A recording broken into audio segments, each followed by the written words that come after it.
Hello, আজকে হলো Trisha day, মানে আমার জুড়ুয়া বোন তৃষার বার্থডে। তো first of all happy birthday আমার জুড়ুয়া বাহেন তৃষা। তো সবাই জানে যে কথাই আছে দুটো জিনিস, এক বিপদে পড়লে বন্ধুকে চেনা যায়, আর দুই হলো মেয়েরাই নাকি মেয়েদের শত্রু। আমার ক্ষেত্রে সেকেন্ড অপশনটা কোনোদিনই ফলেনি, কেননা আমার কাছে আছে আমার নাদানি আছে জুড়ুয়া বাহেন আমার তৃষা, যার কাছে আমার বিপদ মানে তার একটাই অপশন, যে না পিঙ্কির পাশে এখন চূড়ান্ত ঢাল হয়ে বিপদ থেকে পিঙ্কিকে বার করতেই হবে। আচ্ছা খোদা আনন্দ গানের মধ্যে দিয়ে তাকে খুশি রাখতেই হবে।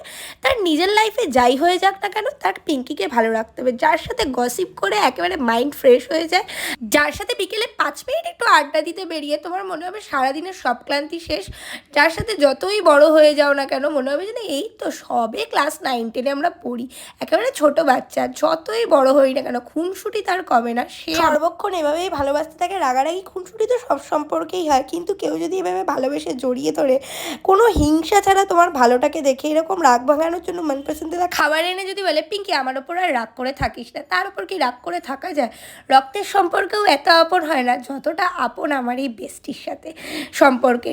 নো নজর প্লিজ, কেউ একটু নজর দিও না। এই একটা দুটো বন্ধুই আমার লাইফে ভালো রয়েছে, তার মধ্যে অমূল্য রতন হলো আমার তৃষা, যার সাথে আমি সারা জীবন থেকে বুড়ি হতে চাই। দুনিয়া একদিকে আমরা একদিকে, আমরা যেন এইভাবেই ভালো থাকি, এইভাবেই বোন হয়ে থাকি, আর সারা জীবন বেস্ট ফ্রেন্ড হয়ে বুড়ি হতে পারি।